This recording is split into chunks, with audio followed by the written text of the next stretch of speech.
Hello everybody, thank you for joining me today on this beautiful day in Salford and blue skies, sunny. So let's dive straight in. So today's Daf is Shevuot Daf 47 Amud B. Rabbi continues, granted, if you say that his father in a case like this would be liable to take an oath due to his partial admission, then the verse is necessary to exempt the heirs.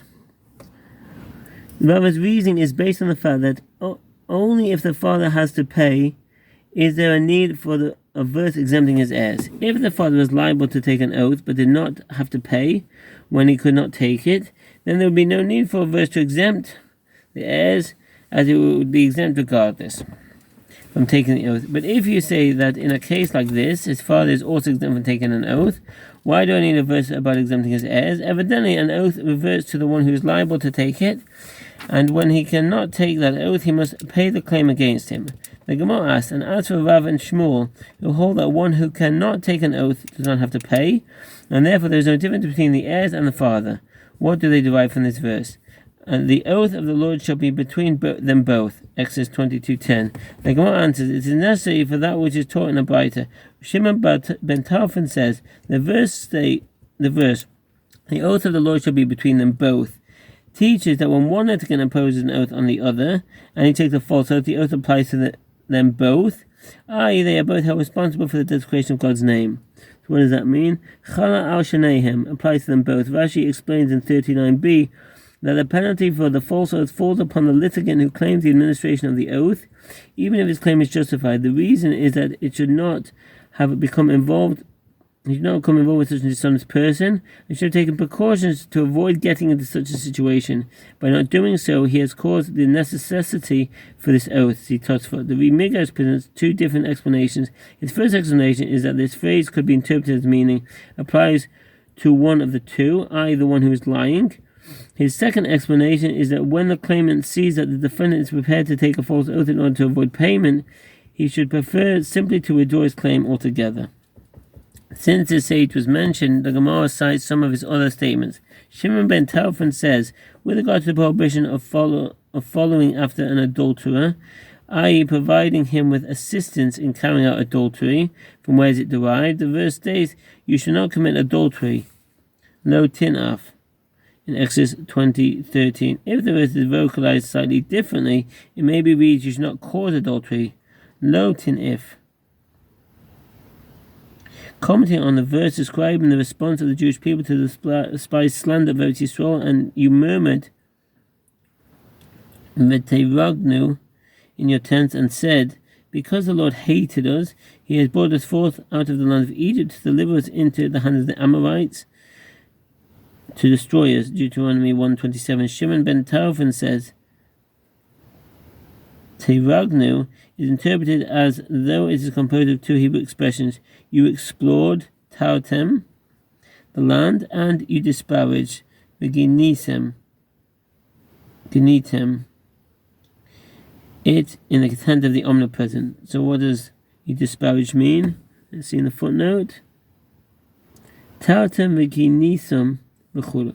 Rabbi Hanani explains that the verse's statement that they murmured in their tents is a euphemism for their sinning in the tent of God. Midrash explains that the tent of the omnipresent is referring to Eretz Yisrael, which is the special place of God's presence, and the verse means that they explored and then they disparaged God's tent by saying that God is unable to expel the nations living there.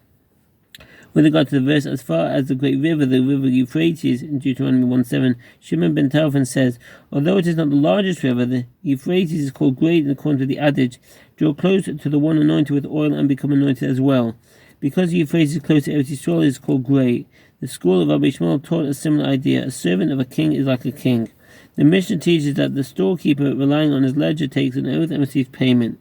If the employer tells a storekeeper to pay his laborers, and the storekeeper claims he paid them, while the laborers claim that he did not receive payment, both the storekeeper and laborers take oath and receive payment from the employer. It is taught in a Braita.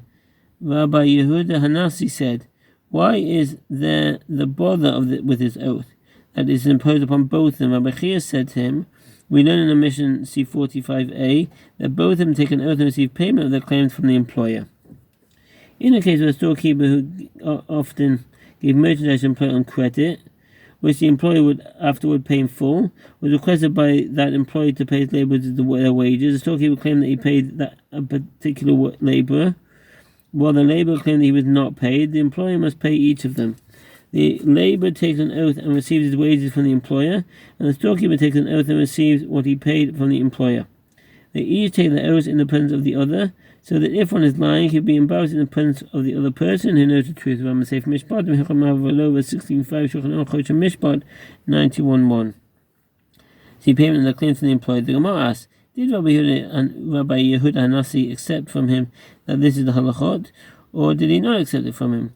Common here, as is taught in the Braita, Rabbi Yehuda Hanassi says the labourers take an oath to the storekeeper that he had not paid them, and if it is so that Rabbi Yehuda Hanassi accepted Rabbi Chay's ruling, then Rabbi Yehuda Hanassi should have instead said that labourers take an oath to the employer. Rava said, do not conclude that Rabbi Yehuda Hanassi did not accept Rabbi Chay's ruling, rather interpret his statement as follows: the labourers take an oath to the employer in the presence of the storekeeper. This means that labourers do not collect an oath to the storekeeper, as they do not collect from him. Rather, they take an oath to the employer, but in the presence of the storekeeper, so that they will be ashamed to lie. In the Jerusalem Talmud, Rabbi Yehuda Hanassi is cited as saying that each side must take his oath in the presence of the other to evoke shame from whoever is lying. The Rebbe also presents that interpretation, citing his teacher and the Ramah, so that they will be ashamed to lie with him in present, since he knows that whether he has not paid them. It was stated about a similar topic that if there were two sets of witnesses who contradict one another, two sets of witnesses who contradicted one another can testify independently in other testimonies, and each set is accepted on its own, in according to the opinion of Rav Huna. But if one witness from each set comes to testify with regard to a different case, and together they constitute a set of witnesses, the testimony is not accepted. Rambam Sefer Shoftim, 22:1, see the Kesher Mishnah there, Shulchan Aruch Mishpat 31:1. And it's clear that one must be testifying falsely. Rav Huna says this set can come by itself. Each individual set of witnesses retains its presumptive status of credibility, and there is no definitive proof that the witnesses are dishonest ones, and testify about other cases, and that set can come by itself and testify. Neither set of witnesses is qualified for future testimony, since there is no way of knowing that which was lying. Rav Chisda says, why do I need to become involved with lying witnesses? Rashi explains that since one set of witnesses is certainly unfit to bear witness, Rav Chisda does not want the court to enter into an uncertain situation, so it disqualifies both sets. Similarly, other early commentators hold that there is an actual legal concern about the testimony. By contrast, the Ritva holds that the disqualification is simply a penalty levied upon them, and this also serves to frighten other potentially false witnesses from lying, and testifies about other cases, and that set can come by itself and testify. Neither set of witnesses is disqualified for future testimony, since there is no way of knowing which was lying. Rav Chisda said, why do I need to become involved with lying witnesses? Although he said that, since each set of witnesses is possibly unworthy, both of the witnesses are disqualified. The Gemara cites the circumstances relevant to this dispute. If after contradicting each other, the two sets of witnesses testified about circumstances involving two distinct lenders and two distinct borrowers, and therefore two separate promissory notes, each one signed by a different set of witnesses, this sort of scenario is a subject of the dispute. According to Rav Huna, both promissory notes are valid, and according to Rav Chisda, neither is valid.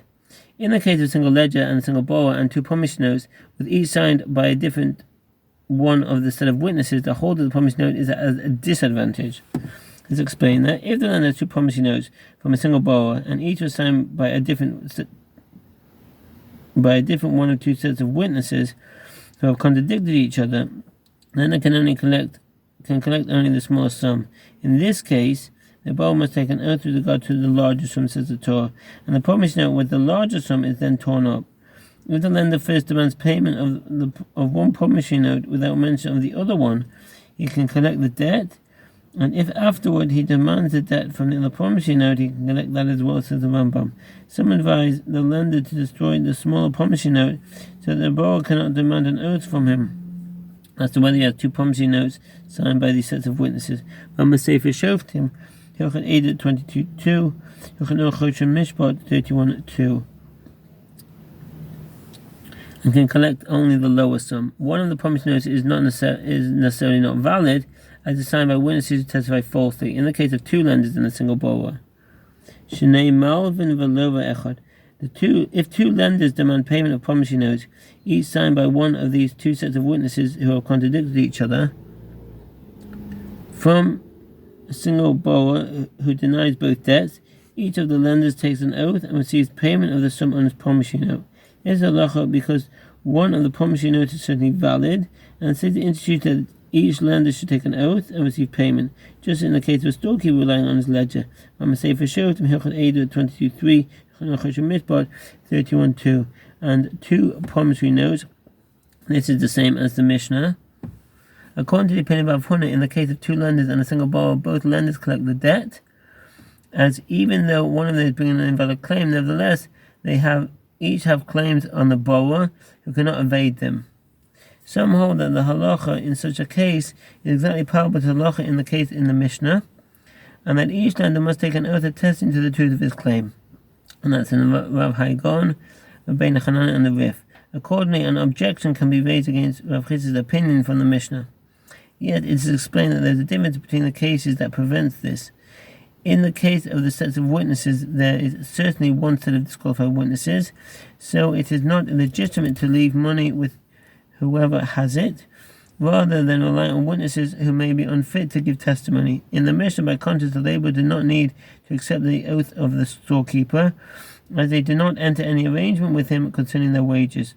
For his part, the storekeeper can claim that he performed everything that the employee requested of him, as he was not requested to pay the laborers in the presence of witnesses, and that therefore the laborers' wages are now the employee's responsibility, and that's from the Tosfot Harosh. If a lender demands payment of two promissory notes, each signed by one of the two sets of witnesses who contradicted each other from two separate borrowers, both who deny the debts, he cannot collect either debt. The reason is that he cannot ratify either of those promissory notes in court, as each note is suspected of being the one signed by the dishonest witnesses. And burden of proof rests upon the claimant, since the Gemara left this question to stand unresolved, and the borrowers each take an oath of inducement and are exempted from payment. This applies only when both promissory notes are brought to court at the same time, but if each promissory note is brought for payment at a different time, then they collect each debt separately. That's Rambam Sefer Shevuot Daf Hilchot Eidah 22:4, Shulchan Aruch Mishpat 31:3, and two promissory notes. What is halacha? Can each of the borrowers claim that the promissory note supporting the claim against him is not valid, as it could have been signed by the untrustworthy set of witnesses, or does each of them have to pay unless he can prove that the promissory note against him was signed by the unfit set of witnesses? The Gemara states the question stands unresolved. Rav Huna bar Yehuda raised an objection from a Baita. That moves on to the next daf. Thank you for listening and all the best. Bye.